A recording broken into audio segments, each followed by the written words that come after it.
نحمدہ ونصلی علی رسولہ الکریم اما بعد۔ وظائف 2 کے پیارے سامعین و ناظرین، السلام علیکم ورحمۃ اللہ وبرکاتہ۔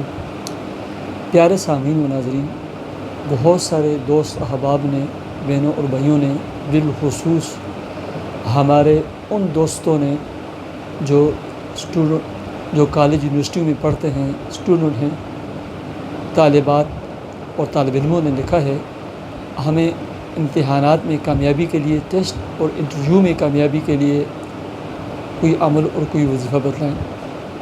پیارے سامعین و ناظرین، سب سے پہلے میں اپنے تمام بہنوں کے لیے اور اپنے تمام بھائیوں کے لیے، بالخصوص میرے وہ تمام بھائی اور میری وہ تمام بہنیں جو اسکول و کالج میں پڑھتی ہیں یا میڈیکل میں جانا چاہتے ہیں، چونکہ اس کا امتحان کافی ہارڈ اور مشکل ہوتا ہے، ان کی کامیابی کے لیے دعا گو ہوں کہ اللہ تبارک و تعالی آپ تمام طلباء و طالبات کو اچھے سے اچھے نمبروں میں کامیابی عطا فرمائے، اور زندگی کے ہر امتحان میں، ہر موڑ پر جو ہے نا، اللہ رب العزت آپ کو کامیابی عطا فرمائے اور کامیابی آپ کے قدموں کو چومے۔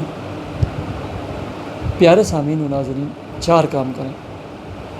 سب سے پہلا جو کام ہے وہ نماز کی پابندی، اور ہر نماز کے بعد اپنی کامیابی کے لیے خصوصی دعا کریں۔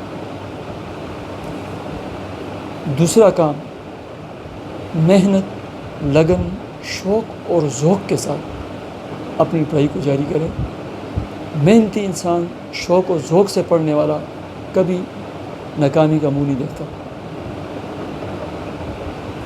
تیسرے نمبر پر، جب آپ کے پیپر شروع ہوں تو اس سے ایک دن پہلے رات کو 1 مرتبہ سورہ یاسین پڑھیں، یا ٹیسٹ انٹرویو دینے ہیں تو رات کو 1 مرتبہ سورہ یاسین پڑھیں، اور اس کے بعد یا وہاب یا فتح ہو 313 مرتبہ پڑھ کر اپنی کامیابی کے لیے دعا کریں۔ اور صبح ایگزام پیپر کے لیے، ایسے ہی ٹیسٹ انٹرویو کے لیے جب جائیں گے تو گھر سے نکلتے ہوئے یا وہاب یا فتح پڑھتے جائیں، ایگزام ہال تک یا ٹیسٹ انٹرویو کا جو سینٹر ہے آپ کا، وہاں تک پڑھتے جائیں۔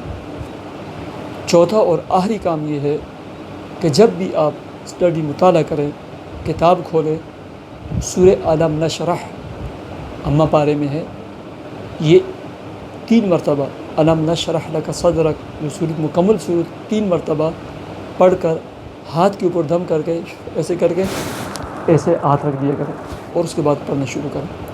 اللہ تبارک و تعالی زندگی کے ہر موڑ میں آپ کو کامیابی عطا فرمائے گا۔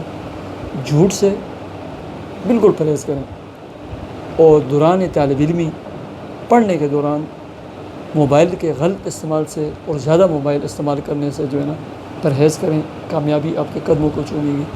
اللہ تبارک و تعالیٰ آپ کو ہمیشہ کامیاب رکھے۔ مجھے اجازت دیجیے، اللہ حافظ۔